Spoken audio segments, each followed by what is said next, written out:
All right, here for the NQT Daily. We're going to talk about the exec changes that are happening in Manchester United. But that, Daniel, is not the content people come for. Have you murdered any squirrels recently? Any more parking tickets? Any more sticking it to the man in the congestion charge? What's going on with your car? Okay, yeah. So I regular viewers may remember that I borrowed a car off a mate, managed to make a mess of it. And then I also got a parking fine because I paid for parking for my old car, not for his car. Managed to get off that. And also I had this congestion situation where I misentered the number of his car when registering it into the congestion zone. Called them to explain. And they said, yeah, that'll still be 80 quid or whatever it is. 80 quid, 85 quid. So I said, well, what it would be, even though that I would then get fined more heavily than someone who didn't pay the fine at all because I paid the fine and I paid this. Yes. But managed to get off that.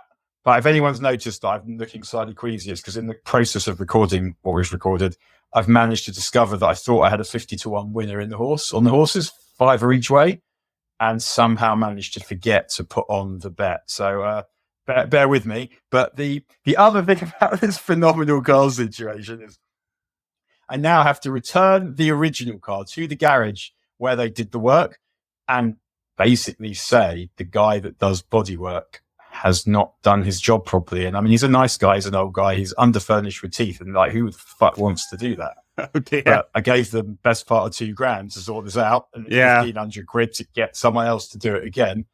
So at some point I am going to have to effect this and I've been putting it off, but yeah, that is the car update. Very good. That is the news. Listeners ask, it's what I get tweeted at most these days. Rightly so. Rightly so, yeah. I'm glad you haven't continued your campaign to depopulate the London squirrel population. The grey squirrel population. Yeah. Funnily enough, when I was a kid, I was mates with someone whose dad used to just shoot squirrels. Wouldn't let us play football and stuff because he didn't like the grass getting bent or whatever. And he used to shoot squirrels and pigeons because he didn't like them ruining the grass. And then I was there once, and there was, for some reason, I don't know why, he was letting us play football in the garden.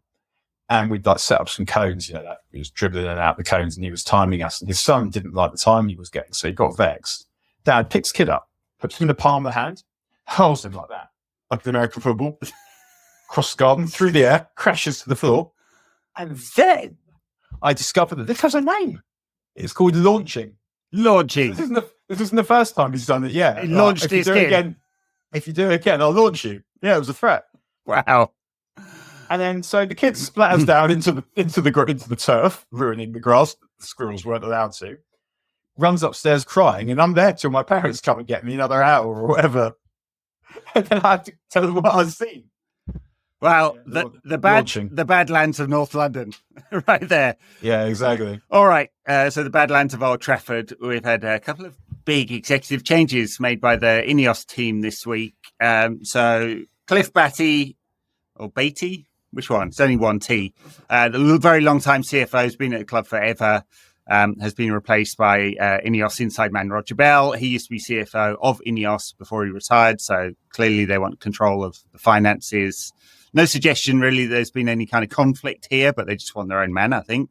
And then Patrick Stewart has been energised out of Old Trafford and replaced by INEOS Sports head Jean-Claude Blanc, who former CEO of Paris Saint-Germain and Juventus. So INEOS taking full control of the club by the looks of it. That's obviously a good thing.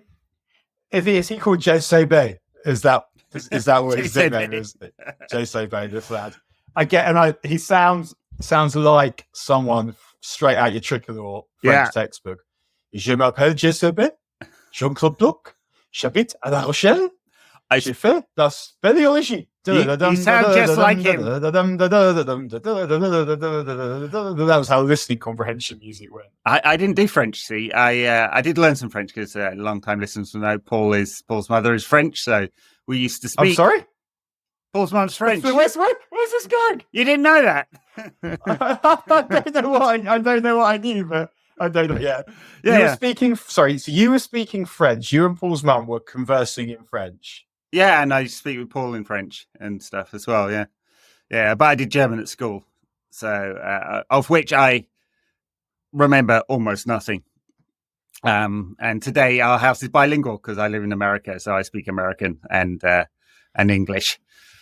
Oh dear! Right, all right. So what does this all this nonsense mean? I mean, it's kind of odd because it's only a month till Barada takes over, and so Jean-Claude Blanc's just in there for a few weeks, basically, until Barada comes from finishes his gardening leave, and so they obviously got plans before that happens, and that they want to execute on. There's no particular reason why Patrick Stewart couldn't oversee that. I don't think there's any suggestion they've fallen out with him. They just want their own manager.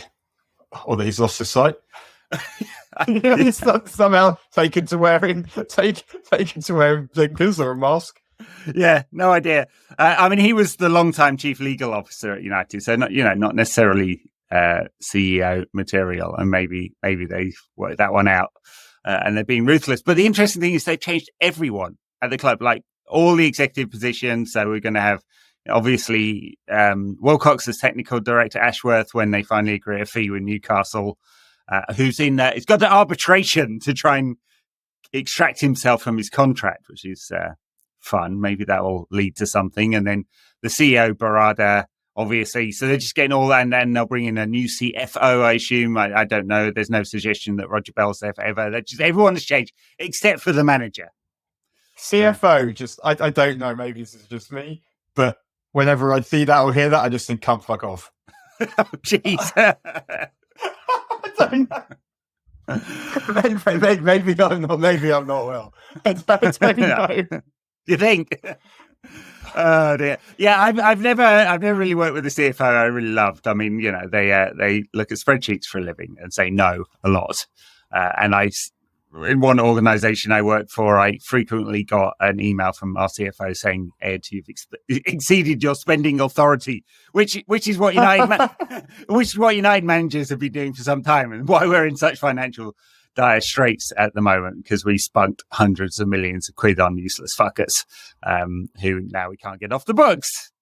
So I'm guessing they're trying to clean up this mess, both the financial side of the club.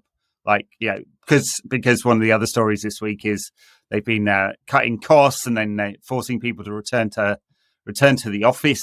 And these are normies, right? This is not the players and the training staff. These are just admin people who help the club run. And they've kind of, it is a bit, let's say, mean-spirited and not really in the spirit of the age, is it? So. It's what I think is it's an old man, an old Tory, who thinks that everyone he's a self-made man, let's say. Yeah. Obviously, like white, male, whatever, all the rest of it. But yeah, let's call him a self-made man for now. Deciding that the only way to do it is the way that he did it, and he does it. Works for me. Like you're kind of like your Jake Humphries GCSE day, result day approach is that. So I can then talk about my own experience of working from home. And I would tell you that if we just remove the not having to go into the office, being an office aspect of it, which is also something, I can just say that it gives me the opportunity to exercise, go to the sauna, to spend more time with my daughter, to allow my wife to exercise in the morning because I can stay home a bit longer, to not waste time and money sitting on public transport, on the tube or the bus or whatever. So it's a money saver in that aspect as well, to be able to eat my own food at home, to be able to open the door for it. There was just so many. Some of those things are little. Put the washing out when I'm on a call. Some of them are big. Like the opportunity, like it's made a massive difference, definitely, to my ability to exercise. And I'm not someone really who needs to exercise for peace of mind or endorphins or whatever, but there are a lot of people who do. And I'm someone like everyone else who needs to exercise. So for whatever reason, want to stay alive for as long as I can. Yeah. Maybe stay alive for long enough for United to win something. Oh, no, that won't happen.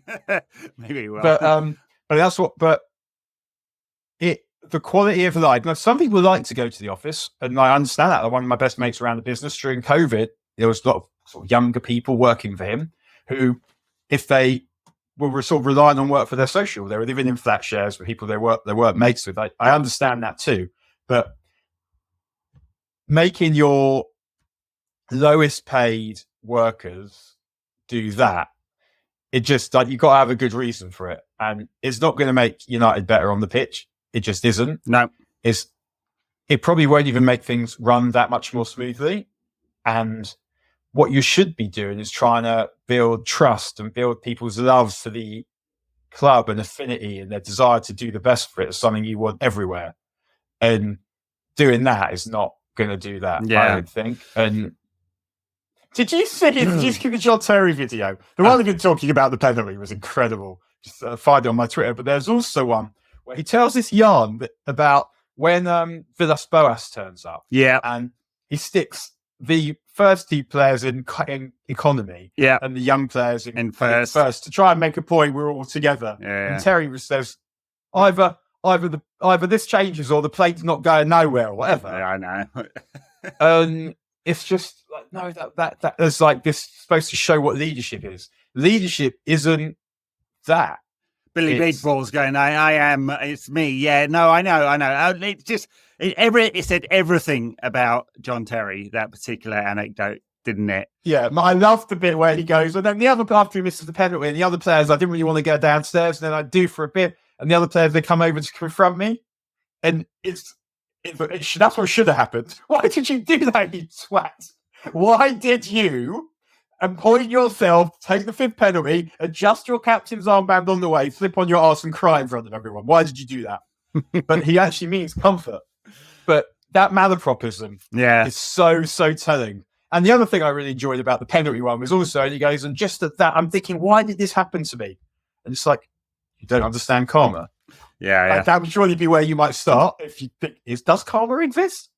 And he goes, why did it start raining at that moment?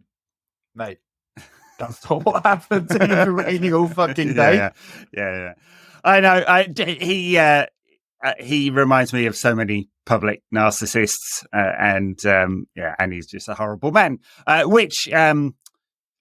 know we're going off topic here, talking about John Terry, but you may have always seen, on topic. I know you may have seen clips of Anton Ferdinand saying, he's made a documentary about what happened, and he invited Terry to come along and talk about it, and Terry refused because not only is he a narcissist and a twat, he's also a coward as well. Apparently, it might be that, or it might be doesn't think he really did anything wrong, and it's always, not always, but often when people do an accidental racism or an accidental anti-Semitism, but there's lots of us who would have done that. Let's be real. Like, we're all learning about what the world is and how to be as sensitive as we can to all different kinds of people. And that's one of the other tellers that it's, for me, we often would say like trans is the most obvious with the trans issue. It's often not what people say, but the total lack of compassion for people who are some of the most put upon, victimized, physically attacked, murdered members of society, right? The thing that you have to be thinking about there isn't just, or even first, what do I think about this? Is this right or is this wrong? It's how can we treat these people with sensitivity, because they're not doing this for a fucking laugh. This is how they understand their own lives. And there is science to support that.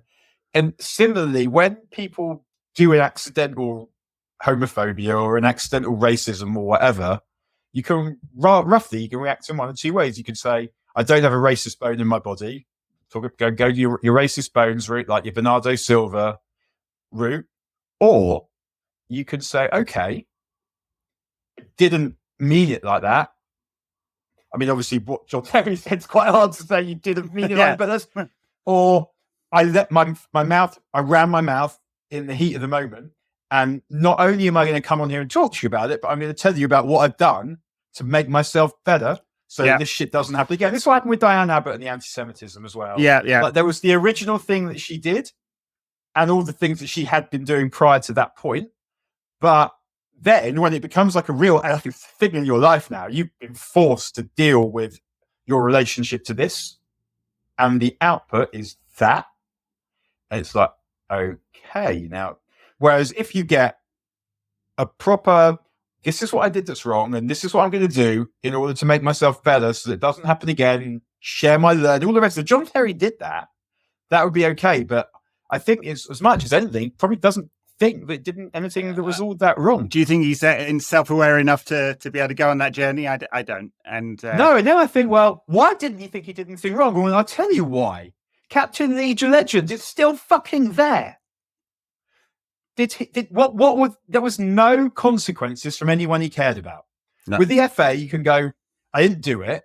you can convince yourself, and we all know how it can be done. When we lie, one way of lying is we convince ourselves that actually what we're saying, we're telling the truth. And you can convince, we're all capable of doing it. We all do it because it makes we all have to lie sometimes. And it makes a much better lying if you believe what you say. And we all have that ability to do that. So I think he might have persuaded himself that he didn't do it, but also, did any of his teammates come up to him and say, John, this? Or did anyone above him at Chelsea? Not that there could be anyone above him. I mean, maybe God from below could come up to him and say, like, come all on, right, John. mate. Yeah. I mean, I do think, I know we're getting off topic here, but it's well, whatever. I don't think footballers are that aware. I mean, if you look at every time Mason Greenwood scores and then posts it on social media, there's a whole list of players, putting fire emojis on there and celebrating his goal and stuff like that, right? So I don't think a single player has ever come out and said anything about violence against women after what happened with Mason Greenwood. And so I just don't think footballers are particularly aware. I mean, and this is also, this will be partly footballers, but for what it's worth, and if you can hear lots of beeping, it's because some of the kids in my daughter's class have now got phones and iPads and shit. And my daughter doesn't, because my wife works in telecoms, and I know that you want to try and keep this shit away from them for as long as possible. And so she doesn't have one. So all the messages come to my phone, and the whole time it's like boom, boom, boom, boom, boom, boom. If they have like a round of like holla, holla, holla, all of them, holla, and then another round of slay. And for whatever reason, it's now making a noise. And I don't know why, but I just thought you were super popular, Dan. I just thought you had a big friends group. They're going, Dan. Yeah, what a guy. What a guy. With the footballers, it's that I think they're men of the world in some respects, because the people that they mix with, I just think that being good at football has become a moral standard that transcends everything else. And people, there's some truth to that. I mean, what do you mean? You see at the playground, man. Yeah. Look, no. Like when we talk about footballers having a platform, that's it, isn't it? And it's very much it's beyond just the game to cultural phenomenon. Cultural phenomenon is not what Cliff Batty or Patrick Stewart are, but they have been booted out of Manchester United. Jim Ratcliffe is very much Cliff Batty is a great arse name, though. Yeah, it's very good. I mean, so is Patrick Stewart. I mean, they're all good. Yeah, it's mad. I mean, just the juxtaposition of Cliff and Batty. I don't know. Cliff itself is a lovely name. Would you be called Cliff? I think about it. Cliff is Harris. it? Well, I named one of my sons Heathcliff, so yeah. He's not a Cliff. Is this after the cat? Yeah, that's it. Or the character in Wuthering Heights. I like. So you're Wuthering Heights. Are you Wuthering Heights fan? Not particularly. We just thought it was a cool name. Oh, it's a cool name. Yeah. I've read the book, obviously. He's not a particularly nice character, though, is he? All right, we'll leave it there. Thank you very much, everyone, for watching this. If you hit the subscribe button, that helps us and it helps you, because you'll see this. Tell your friends. We're still trying to build this channel. Hopefully, give some feedback. Write a comment below. Tell us if you like these short daily episodes where we ramble on about John Terry's racism and the INEOS team taking control of Manchester United. All right, bye now. Please.